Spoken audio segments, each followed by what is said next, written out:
بسم اللہ الرحمن الرحیم۔ السلام علیکم معزز طلباء کرام، آپ سب کیسے ہیں؟ آج ہم معطا امام محمد کے سبق نمبر 392 کو پڑھیں گے۔ آج کے ہمارے سبق کا عنوان ہے خواب کی اقسام۔ آج کے سبق میں ہم شیطانی تصرفات، خواب کی اقسام اور پھر خواب پر صدق مقال کا جو اثر ہے اور برا خواب بیان کرنے کی ممانعت ہے یا کس سے خواب بیان کیے جائے، یہ جو چند ایک احتیاطیں ہیں تو احادیث ہماری اس حوالے سے کیا رہنمائی کرتی ہیں، تو اس پر ہماری آج کی گفتگو ہوگی۔ تو چلیے بڑھتے ہیں آج کے سبق کی طرف۔ کی الگ سے عبارت تو نہیں ہے، لیکن گزشتہ سبق کا گویا کہ خلاصہ جو ہے وہ اس اعتبار سے ہے چند ایک توہمات کی صورت میں، تو ہم اس کی طرف تھوڑا وضاحت کی طرف بڑھتے ہیں۔ اصل میں حدیث متذکرہ جن کا گزشتہ سبق میں ذکر ہوا، تو اب اچھے برے خوابوں کے حوالے سے احادیث بیان ہوئی، تو اس میں جو ہے یہ معلوم ہوتا ہے کہ بہت سے خواب شیطانی القاء سے ہوتے ہیں۔ چنانچہ اس کے کئی جو فحش قسم کے جملے، خواب مثلا یہ دیکھنا کہ سر کٹ گیا یا کسی کو قتل کر دیا گیا، یہ اسی شیطانی کاموں میں سے ہے۔ احتلام بھی شیطانی اثر سے ہی ہوتا ہے، اور اس سے جنود ابلیس کی یہ غرض ہوتی ہے کہ مومن کو غسل و طہارت کی زحمت میں ڈالیں یا حاجت غسل کے ذریعے سے نماز صبح کے بہت وقت پڑھنے میں خلل انداز کر سکیں۔ لیکن یاد رہے کہ شیطان جو ہے وہ فحش خواب دکھا کر مومن کو ہر طرح سے پریشان کر سکتا ہے، مگر یہ بات اس کی قدرت سے باہر ہے کہ حضرت محمد صلی اللہ علیہ وسلم کی وضع اور ان کی حیت اختیار کر کے کسی مومن کو خواب میں دھوکہ دے۔ چنانچہ نبی اکرم صلی اللہ علیہ وسلم کی روایت ہے، حدیث پاک ہے، یہ امام بخاری نے بھی ذکر کیا، امام مسلم نے بھی حضرت ابو ہریرہ رضی اللہ تعالیٰ عنہ سے، کہ من رآنی فی المنام فقد رآنی فإن الشیطان لا يتمثل فی صورتی، کہ جس نے خواب میں مجھے دیکھا تو اس نے فی الواقع مجھ کو ہی دیکھا، یعنی حقیقت میں مجھے ہی دیکھا، اور اس کا یہ خواب سچا ہے، کیونکہ شیطان کی یہ طاقت نہیں ہے کہ کسی کے خواب میں میری شکل میں ظاہر ہو۔ تو بعض متحققین نے فرمایا ہے کہ شیطان خواب میں اللہ تعالیٰ کی حیثیت سے ظاہر ہو کر افترا پردازی کر سکتا ہے اور دیکھنے والا دھوکہ کھا سکتا ہے کہ یہ واقعی باری تعالیٰ ہے، لیکن نبی اکرم صلی اللہ علیہ وسلم کی شکل کبھی اختیار نہیں کر سکتا، کیونکہ نبی علیہ السلام مظہر ہدایت اور شیطان مظہر ضلالت ہے، اور ہدایت و ضلالت میں ضد ہے، اور اللہ تعالیٰ تمام صفات اضلال اور تمام صفات متضادہ کا جامع ہے۔ دوسری وجہ یہ ہے کہ مخلوق کا دعویٰ الوہیت جو ہے یہ صریح البطلان ہے، اس لیے کسی طرح اشتباہ نہیں ہو سکتا، اور بخلاف دعوی نبوت کے کہ ہزاروں لاکھوں اس میں جو ہے وہ نبیوں کی خانہ ساز نبوت پر ایمان لا کر آئے حق سے بھٹک جاتے ہیں۔ تو اسی بنا پر نبی اکرم صلی اللہ علیہ وسلم کی شکل اختیار کر کے اسے لوگوں کو دھوکہ دینے کی قدرت ہی نہیں دی گئی۔ یہی وجہ ہے کہ مدعی الوہیت سے خوارق عادت کا صدور ممکن ہے، لیکن اگر کوئی دعوی نبوت کرے تو اس کی اعجاز نمائی کی قدرت جو ہے پھر وہ سلب کر لی جاتی ہے، تاکہ خدائی جو کمزور مخلوق اور خلاق کی وجہ سے اس کے دام تصویر میں وہ پھنس نہ سکے یا اس کے چال میں وہ ضائع اپنا ایمان نہ کر سکے، تو اس کو برحال یہ قدرت نہیں دی جاتی۔ اچھا، اب یہ ہے کہ خواب کی اقسام امام محمد بن سیرین رحمۃ اللہ علیہ نے فرمایا کہ خواب 3 طرح کے ہوتے ہیں۔ ایک تو حدیث نفس ہے، یعنی دلی خیالات کا انعکاس ہے، اور دوسرے تخویف شیطان، اور تیسرے مبشرات خداوندی ہیں۔ اب اس تقسیم سے ظاہر یہ ہے کہ خواب کی تمام اقسام وہ صحیح، قابل تعبیر اور جو ہے وہ توجہ کی محتاج ہر ایک خواب نہیں ہوتی، بلکہ تعبیر اور اعتبار کے لائق وہی قسم ہوتے ہیں جو حق تعالیٰ کی طرف سے مبشرات و اعلام ہوں، حدیث نفس کی مثال یہ ہے کہ کوئی شخص ایک کام یا حرفہ کرتا ہے، وہ خواب میں وہی چیزیں دیکھے گا، عموماً جن میں سارا دن منہمک رہتا ہے، تو اب یہ مطلب وہ خیالات کی دنیا جسے ہم بولتے ہیں، یا کوئی عاشق محروم الوصال ہو جو ہر وقت میں محبوب کی یاد اور خیال میں مستغرق رہتا ہو، وہ خواب میں بھی عموماً اسی کو ہی دیکھتا ہے۔ تو سچا خواب اس لیے دکھایا جاتا ہے تاکہ بندہ محفوظ رہے اور طلب حق اور محبت الہی میں اور زیادہ سرگرم کار ہو۔ ایسا خواب قابل تعبیر ہے اور اسی پر بڑے بڑے اہم نتائج جو ہیں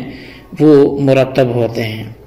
اچھا، اب عقل حلال اور صدق مقال کو سچے خواب میں بڑا دخل ہے، اس لیے جو حضرات بڑے متوحش قسم کے خواب دیکھنے کے عادی ہوں انہیں اپنی دینی حالت کا جائزہ لینا چاہیے، خصوصاً حرام یا مشتبہ غذا، غیبت اور کذب بیانی سے قطعاً بچنا چاہیے۔ اسی معنی میں ایک مرفوع حدیث بھی مروی ہے کہ جو شخص سب سے زیادہ راست گو ہے اس کا خواب بھی سب سے زیادہ سچا ہوتا ہے، یعنی اچھی سچی بات کرنے والا ہو۔ اچھا، اب اگر برا خواب آ ہی گیا تو اس کو بیان کرنے کی ممانعت بھی موجود ہے۔ جب کوئی شخص مکروہ ناپسندیدہ خواب دیکھے تو چاہیے کہ اللہ تعالیٰ سے اس خواب کے شر اور اس کی ابلیسی فتنے سے پناہ مانگے اور ایسا خواب کسی سے بیان نہ کرے، اس صورت میں اس پر کوئی برا اثر مرتب نہیں ہوگا۔ نبی اکرم صلی اللہ علیہ وسلم جو ہے وہ ان کا ارشاد گرامی ہے، امام ترمذی نے جو ہے اس کو بیان کیا ہے کہ جب تک خواب بیان نہ کر دیا جائے اس وقت تک پرندے کے پاؤں پر معلق رہتا ہے، یعنی اسے قیام و ثبات نہیں ہوتا، اور جب بیان کر دیا جائے تو اسی طرح پھر واقع بھی ہوگا جس طرح بیان کیا گیا۔ تو برا خواب جو ہے وہ بیان کرنے کی اس لیے ممانعت کی گئی ہے کہ مبادا کوئی معبر وہ بحسب ظاہر ہی کوئی بری تعبیر دے دے، اور عام طور پر مشاہدے میں یہی آیا ہے کہ جیسی کوئی تعبیر دیتا ہے اللہ تعالیٰ کی تقدیر سے ویسا ہی پھر وقوع پذیر بھی ہو جاتا ہے۔ تو ہر چند کے تمام واقعات اور حوادث وہ قضاء و قدر سے وابستہ ہیں، تاہم جو ہے وہ خواب کے اس چیز کا چھپانا وہ سقوط تاثیر میں اس لیے متاثر ہے کہ دعا اور صدقے کی طرح اس قسم کے اسباب بھی وہ قضاء و قدر ہی سے متعلق ہوتے ہیں۔ تو بہرحال خواب بیان کس سے کیا جائے تو تعبیر کے لیے اپنا خواب کسی دوست یا صالح دوست یا عالم باعمل یا صاحب جو رائے ہے اس کی سوا کسی سے بیان نہ کیے جائے، کیونکہ یہ لوگ حتی الامکان نیکی پر محمول کر کے اس کی اچھی تعبیر دیں گے جن کا ذکر کیا گیا۔ اور اس حوالے سے باقاعدہ نبی علیہ الصلوۃ والسلام کی حدیث بھی ملتی ہے کہ فرمایا اپنا خواب دوست یا کسی عالم کے سوا کسی سے نہ کہو۔ اس حدیث کو امام ترمذی نے روایت کی اور امام ابو داؤد نے جو بیان فرمایا اس میں جو ہے الفاظ وہ مختلف ہیں لیکن معنی اسی طرح کا کہ اپنا خواب کسی دوست یا ذی رائے کے سوا کسی سے نہ کہو۔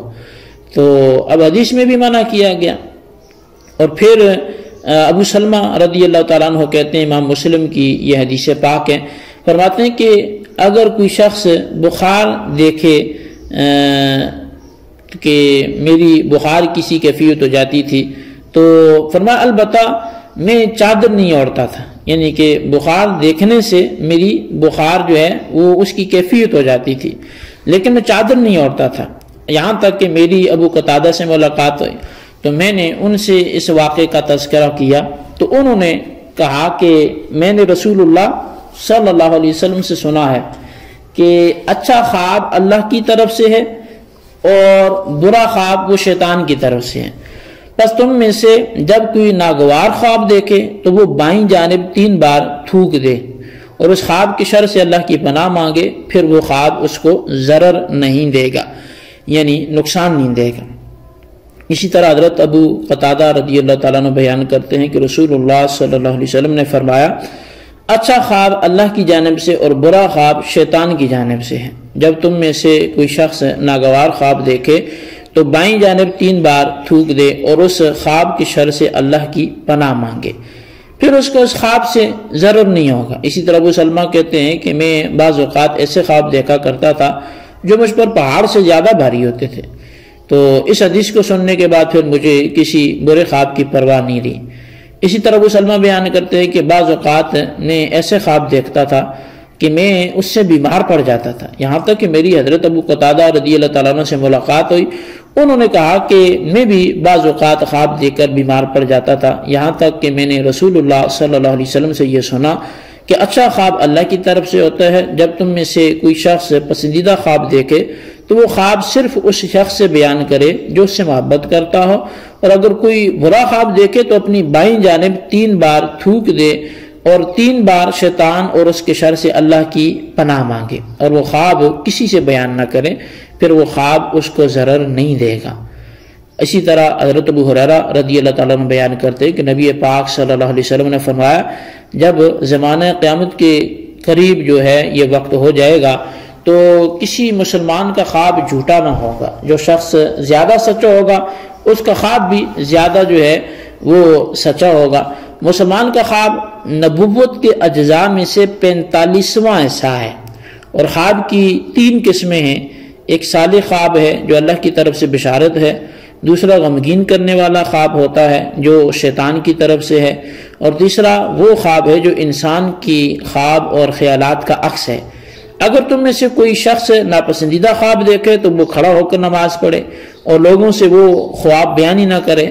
آپ نے فرمایا کہ میں خواب میں بیڑیاں دیکھنا پسند کرتا ہوں اور توق دیکھنا پسند کرتا ہوں۔ بیڑیوں سے مراد دین میں جو ہے وہ ثابت قدمی ہے۔ تو بہرحال اب اس پر متعدد آثار ہیں، روایات ہیں، اور ان سب کا اگر خلاصہ جو ہے وہ کیا جائے تو